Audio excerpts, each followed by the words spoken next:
Históricamente, el Poder Judicial ha sido uno de los poderes menos sometidos al escrutinio público. La justicia es considerada como el poder más conservador, formalizado y jerárquico del sistema democrático. En los últimos años se ha hecho necesario reflexionar sobre la calidad de justicia para hacer su función más abierta, transparente, participativa y colaborativa.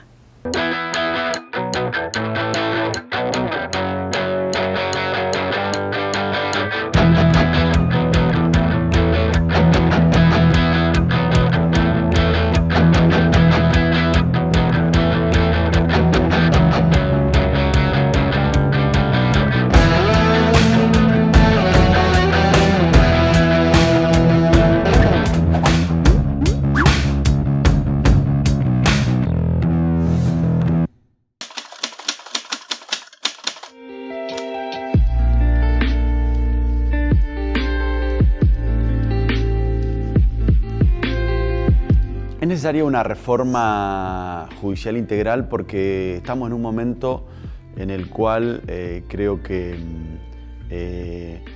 la justicia ha entrado en una crisis de legitimidad, una crisis de credibilidad muy importante.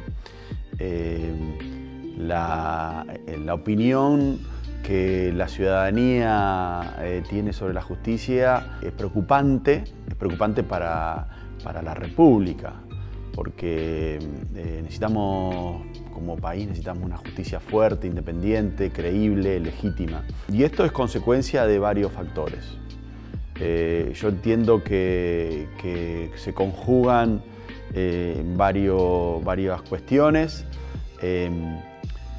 La justicia en general en el país, las distintas provincias han trabajado mucho por mejorar los sistemas de justicia. Lo que ocurre es que la imagen que la ciudadanía se termina haciendo de la justicia es la imagen que se refleja en los medios de comunicación masivos.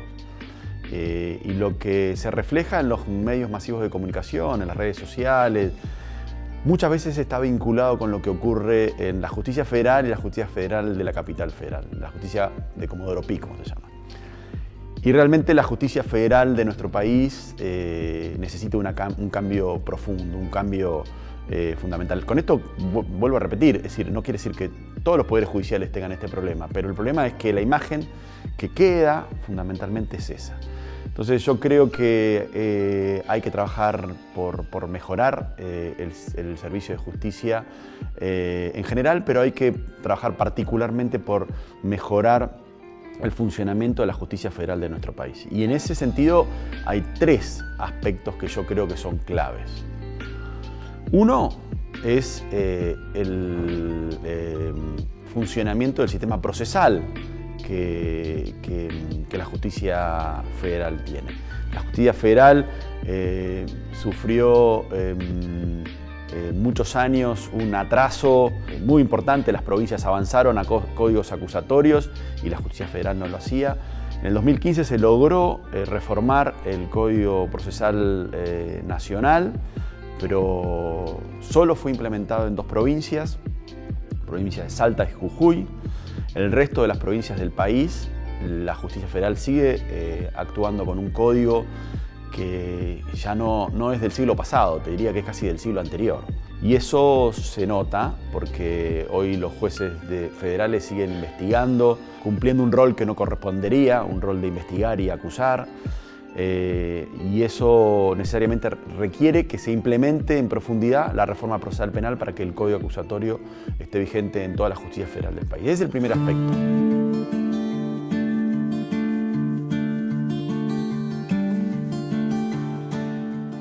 El segundo aspecto es el funcionamiento de la Corte Suprema de Justicia. La Corte Suprema de Justicia tiene grandes problemas de funcionamiento y que tienen que ver con muchos aspectos. Uno tiene que ver con su composición, pero no es el único motivo. No se trata solo de discutir de cuántos miembros tiene la Corte. Yo creo que igualmente sería saludable que el número fuera mayor. Yo creo que entre 9 y 11 es un buen número de integrantes de la Corte, porque eso le daría la posibilidad de tener una integración mucho más equilibrada desde el punto de vista de género. Hoy la Corte tiene 4 miembros, porque hay una jueza que renunció, que se jubiló y que no fue cubierto ese cargo. Un número más alto creo que ayudaría a equilibrar desde el punto de vista de género y equilibrar desde el punto de vista de la representación federal también. Creo que es muy importante que en la Corte esté la representación federal, que sean para ellos sean escuchados los gobernadores, que sean escuchados los senadores nacionales. Tiene que tener una representación federal. Y en esto no se trata solo de qué provincia vienen, sino en qué universidades se han formado. Bueno, estas cuestiones hay que tenerlas en consideración. Bueno, luego el funcionamiento de la Corte respecto a la cantidad de casos que la Corte trata, la demora que tiene en resolver las cuestiones. Necesita la Corte una reforma profunda, una reforma el dictado de una ley orgánica del funcionamiento de la Corte y un acuerdo nacional, un acuerdo político nacional para tener una Corte que sea más representativa y que tenga un mayor grado de legitimidad también. Y el tercer aspecto a considerar es el Consejo de la Magistratura de la Nación. Ese es otro aspecto sumamente importante a considerar porque es el espacio a través del cual se seleccionan y se designan, o se proponen, mejor dicho, a las ternas para quienes van a ser los jueces federales de nuestro país. Y también es el espacio para enjuiciamiento y desplazamiento de los jueces federales.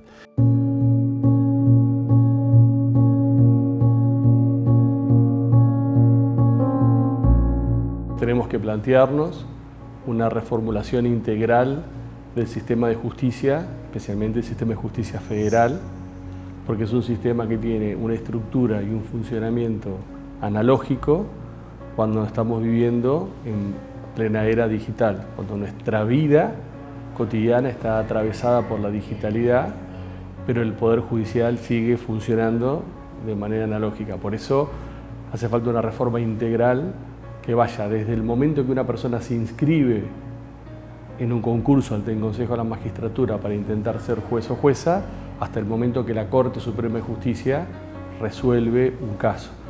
Dentro de este esquema hace falta una reformulación integral de la composición, integración y funcionamiento de la Corte Suprema de Justicia que lleve a un mayor desarrollo tecnológico del funcionamiento de la Corte y con esto mayor apertura, mayor federalismo, mayor democratización, que se logre desde la Corte Suprema de Justicia hacia abajo una política de paridad de géneros que no tenga que ver solamente de ocupar la misma cantidad de cargos, sino de una concepción ideológica del funcionamiento integral, formal y sustancial del sistema de justicia. Por eso no es que solamente la Corte necesita ser reformulada de manera integral el sistema de justicia, en la perspectiva democrática, federalista, inclusiva, con paridad de géneros o con una orientación de géneros, ya dejar de hablar de la palabra género y hablar de géneros. Dentro de las cuestiones que tenemos en deuda en los sistemas de justicia, sobre todo en el sistema de justicia federal, está de la legitimidad y la democratización, que la justicia considera a la sociedad como un interlocutor válido, alguien a quien escuchar y a quien darle una verdadera intervención en el proceso de gestión de la conflictividad.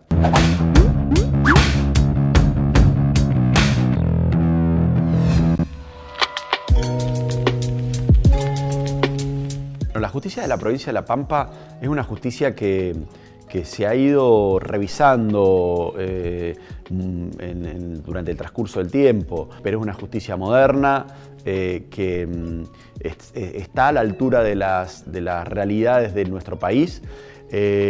Entendemos nosotros desde la facultad que la justicia, y así lo hemos incorporado a un informe que nos pidió el gobierno de la provincia en ocasión de hacer un monitoreo respecto del estado de la reforma procesal penal de la provincia, que la provincia se encuentra en excelentes condiciones para avanzar hacia la implementación del juicio por jurado.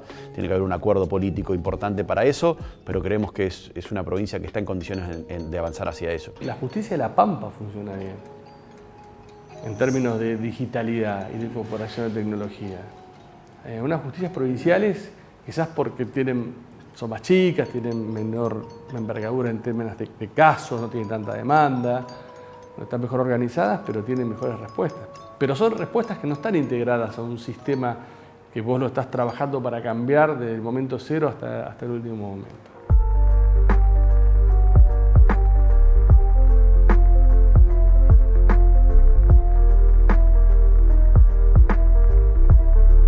A la Corte arriban aproximadamente 28.000 causas, entre 25.000 y 28.000 causas por año. Eso es lo que arriba la Corte Suprema de Justicia, de justiciables que demandan una revisión en los términos que la Corte puede hacerlo, porque se sienten que sus derechos en las instancias anteriores no han sido garantizados, aún perdiendo. De esos 25.000, 28.000 que llegan, se rechazan aproximadamente el 80% de las causas. Y dentro de ese 80%, 80 y pico por ciento que se rechazan, hay un 75, 76% que se rechaza sin ningún tipo de fundamento, apelando a una norma que se incorporó en 1990 que le permite a la Corte rechazar estos recursos sin dar ningún tipo de fundamento. Para llegar a la Corte Suprema de Justicia, una de las vías es el recurso de queja. Hoy, salvo excepciones, hay que pagar 300.000 pesos de tasa.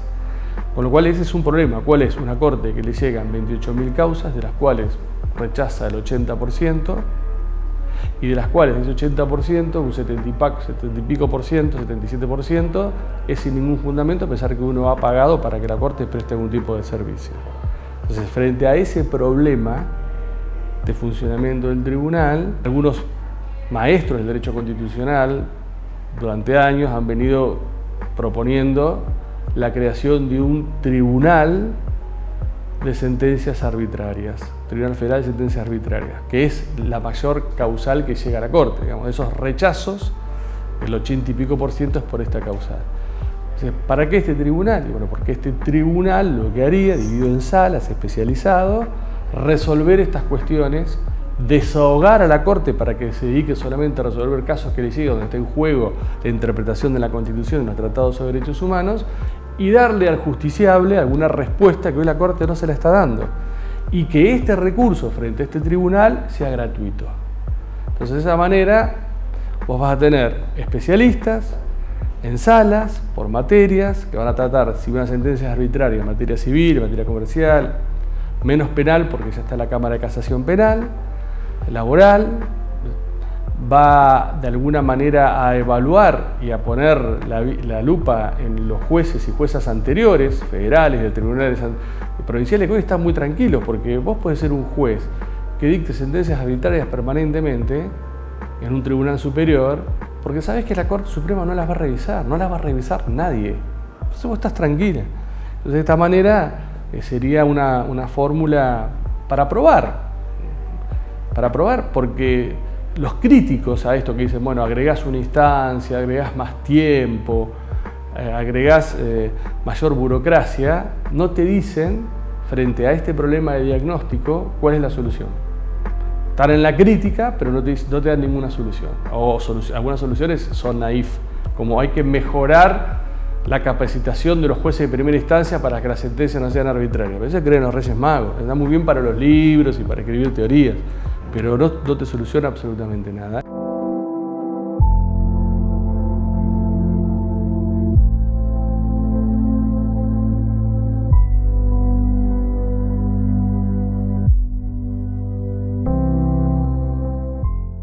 Con incorporación de inteligencia artificial también mejorarías muchísimo, porque con la inteligencia artificial el trabajo que por ahí se hace en un juzgado para redactar una sentencia de 2 meses, una inteligencia artificial te hace un proyecto en 5 minutos sobre un small data que es la jurisprudencia de ese fuero. Después vos tomás la decisión que querés hacer, que no. Lo mismo que hace el juez con un secretario del letrado. El letrado le lleva el proyecto y el juez revisa. Lo que pasa es que ahí tenés una máquina 24/7 trabajando sin ningún tipo de influencia, sin ningún tipo de teléfonos y sin ningún tipo de presiones. Entonces, por eso para mí la agenda de innovación es fundamental. Y hoy nosotros vivimos en base a la innovación. Toda nuestra vida está cruzada por los efectores de la cuarta revolución industrial, menos el Poder Judicial. Y esto va a afectar mucho más el funcionamiento del Poder Judicial en la medida en que las nuevas generaciones, que son totalmente nativos digitales, comiencen a incorporarse a la vida y a la incorporación con la vida empiezan a generarse ciertos conflictos que tengan que ser resueltos por un órgano independiente e imparcial. Ahí el divorcio va a ser, si no hay incorporación e innovación, el divorcio va a ser absoluto. Con los nativos digitales, que ya son sujetos digitales, que su condición humana es digital, frente a una justicia analógica, la ruptura va a ser mucho más grande de la que es hoy.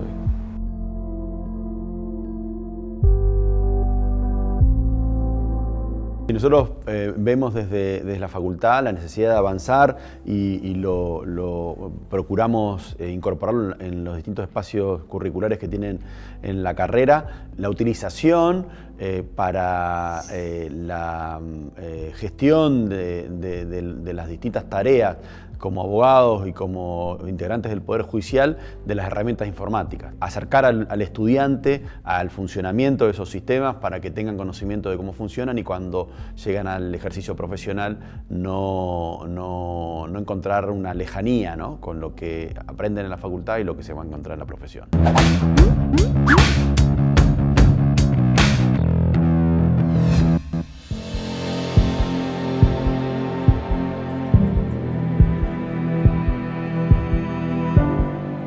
El poder político no dialoga para llegar a un gran acuerdo que se transforme en una política pública para modificar el Poder Judicial argentino. Durante todo el siglo XXI, si uno revisa, no se ha sancionado ninguna ley que impacte en el funcionamiento de la Corte Suprema de Justicia, ni una, que impacte directamente en el funcionamiento de la Corte Suprema de Justicia.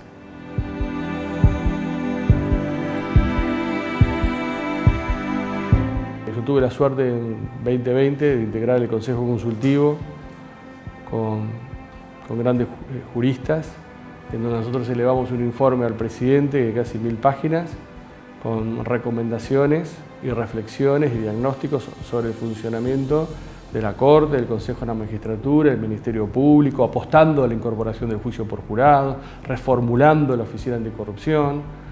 Y sin embargo, ni este gobierno, ni tampoco la oposición, que eventualmente puede ser gobierno a fin de año, se tomaron el trabajo siquiera de leerlo, de reflexionar o de elaborar proyectos de ley en consecuencia. Pero no proyectos de ley aislados, un proyecto de ley integral, que no solamente sea una ley orgánica de la Corte Suprema, sino una modificación del Consejo de la Magistratura. De hecho, se intentó modificar el Consejo de la Magistratura, pero solo pensando exclusivamente en su integración, que es un elemento importante, pero no es un elemento esencial. El elemento esencial es cómo funciona el Consejo de la Magistratura más allá de su integración para que el sistema de justicia funcione mejor.